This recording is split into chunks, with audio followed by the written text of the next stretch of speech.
Hello, everyone. Good morning. My name's Don Arleth, and you're watching World News, and let's get started. Poland's Interior Minister Marcin Kierwiński confirmed that an act of sabotage was the cause for an explosion on a Kyiv-Warsaw-Lublin rail link, destroying part of the track. A second incident is currently under investigation. Rail traffic on the route has resumed and is operating normally. The Polish government announced today there were two separate acts of sabotage over the weekend on a rail line running from Warsaw to the eastern Polish city of Lublin, about 100 kilometers from the border with Ukraine. The attacks involved an explosion which destroyed 1 meter of rail line, as well as sabotaged power lines on the same section of track. At first I thought that something exploded, then it turned out that our local tracks had been blown up. Polish Prime Minister Donald Tusk is taking the act seriously.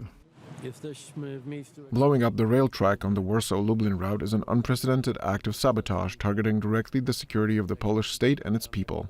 This route is also crucially important for delivering aid to Ukraine. We will catch the perpetrators, whoever they are. At this point, we can say that an explosive device was detonated to damage the railway tracks. In June of this year, the Amper 2025 crisis response exercises in Poland involved tackling exactly this type of attack. Polish officials have long accused the Kremlin of waging a hybrid campaign against countries aiding Ukraine. Our solidarity with friendly Poland following an act of sabotage on Polish railways. We hope the investigation will provide answers, and we also stand ready to assist if called upon. Could have been another hybrid attack by Russia to test responses. If true, they need to be strong. The threats to our security are real and growing. Europe must urgently boost capacity to protect our skies and our infrastructure. Poland is the largest defense spender in Europe, and it will be the biggest beneficiary of the SAFE instrument. Last month, Polish authorities arrested 8 people suspected of spying or planning attacks on behalf of Russia. And on Monday, yet another railway incident occurred in Slovenia. Slovenian officials are already saying it looks like sabotage. This isn't just negligence, it's a planned attempt to harm others. This is the second incident of its kind in Slovenia in recent weeks. For TVP World, Randy Potts.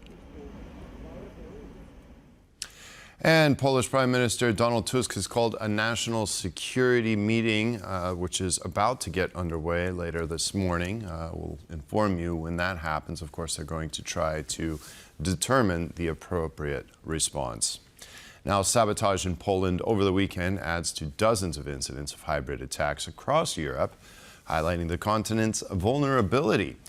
Paulina Piasecka, head of Civitas University's Terrorism Research Center, warns that the next strike could be a single cyber attack capable of crippling power grids and disrupting critical systems. For example, this thing that is easiest and theoretically has the most asymmetric return on investment. So the lowest possible investment in attack and the highest possible return from this attack. That would be probably an attack in cyberspace against an important element of the critical infrastructure. Attacking an important electric grid.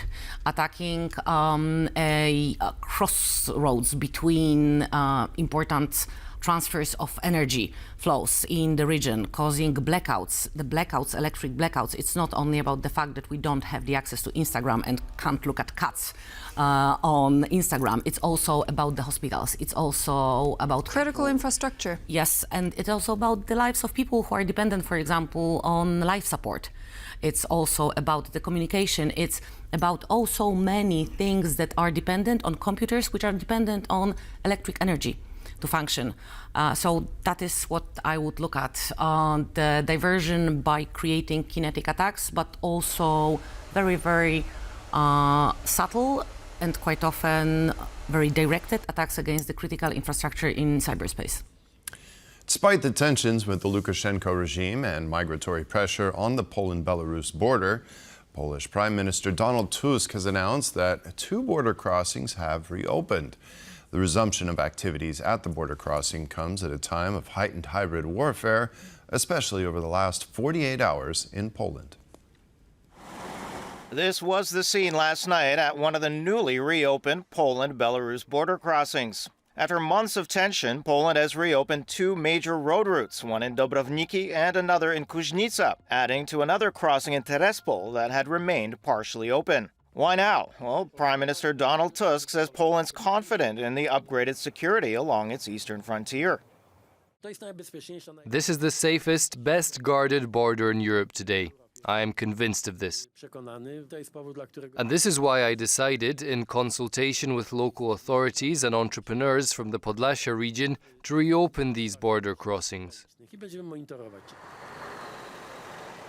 The rules do differ by location. Bobrovniki allows both passenger and cargo traffic, but Kuźnica is limited to passenger vehicles, no buses or freight just yet. The impact, however, is already visible, and with electronic queue registration returning at Bobrovniki and soon at Bruzgi, those long nights spent sleeping in truck cabs may finally be over. We hope that it's going to be at least a little bit easier for the drivers waiting in these long lines. Warsaw closed the Kuźnica crossing in November of 2021, accusing Belarus of trying to push migrants across the border in order to destabilize both Poland and the EU. Bobrovniki was shut down in February of 2023, not long after a Belarusian court sentenced Polish-Belarusian journalist and activist Andrzej Poczobut to prison in a case widely condemned as politically motivated. First of all, there is about 20 journalists still imprisoned in Belarus, and Andrzej Poczobut is only one of them, and there are more than 1,200 political prisoners. There is hope that this gesture made by Poland will help get Poczobut and many others still being held by the Lukashenko regime released. Can we expect more releases of political prisoners in Belarus? We'll see. That's definitely the goal of Washington's recent diplomatic push, but it's also a key objective for the Polish Foreign Ministry. Back in September, Donald Trump's envoy John Cole met Alexander Lukashenko and secured the release of 52 prisoners. The Trump administration says their release should be seen as part of U.S. efforts to normalize relations with Belarus. Now, the border reopening is drawing praise from Minsk. The Belarusian Foreign Ministry called Poland's move constructive and beneficial for citizens. No matter what, progress is being made, and life will now be easier for many families and businesses. Warsaw, however, stresses that this is not a full return to business as usual. We'll see what happens, how authorities in Belarus will respond to what is definitely a gesture of goodwill. The government makes it clear that if security risks rise, the border could be closed again. For TVP World, I'm Konrad Gorlinski. Russian air defense forces reportedly destroyed 30 Ukrainian drones overnight, according to Russian media. Meanwhile, reports are coming out of Russia that Kyiv's forces launched a successful attack on the Zuivska Thermal Power Plant, located in the occupied part of Ukraine's Donetsk region. Footage circulating on social media outlets show a large explosion and fire spreading at the plant. Overnight, Moscow launched a missile strike on Ukraine's Kyiv region, killing a 17-year-old girl. At least 9 more people were wounded in the attack. Ukraine's Dnipropetrovsk region also suffered major attacks, with 2 people reportedly wounded and local infrastructure damaged, including residential buildings. Pictures of the aftermath of the attack were shared by the region's governor on social media. On Monday, Finland began the Northern Strike 225 exercises at the training ground near Rovaniemi, with a Polish artillery unit taking part. In total, approximately 2,200 soldiers and 500 vehicles and artillery pieces, including 2 Polish Homar-K missile launchers, are involved in the drills, which will run until November 25th. According to a spokesperson for the Finnish army, the aim of the exercise is to test artillery firepower coordination between allies in difficult early winter conditions. The drills are led by a brigade from Kainu, a region in Finland located on the border with Russia. The Polish deployment carries significant weight as it marks the first time Homar-K systems have been airlifted abroad using an Antonov AN-124 aircraft under NATO's Strategic Transport Network. On Monday, U.S. President Donald Trump said he would support potential U.S. military operations in Mexico to stop drug cartels. Trump added that he will do whatever it takes to stop the flow of drugs into the United States, including strikes on Mexican territory. Would I launch strikes in Mexico to stop drugs? It's okay with me.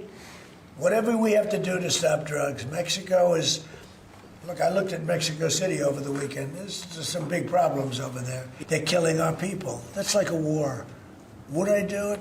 I'd be proud to. I'd probably go into Congress and say, hey, and you know what? The Democrats and the Republicans would both agree.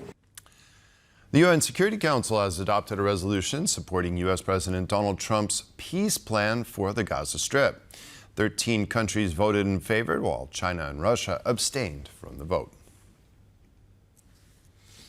The adopted document provides the creation of an international stabilization force responsible for securing Gaza's borders with Israel and Egypt.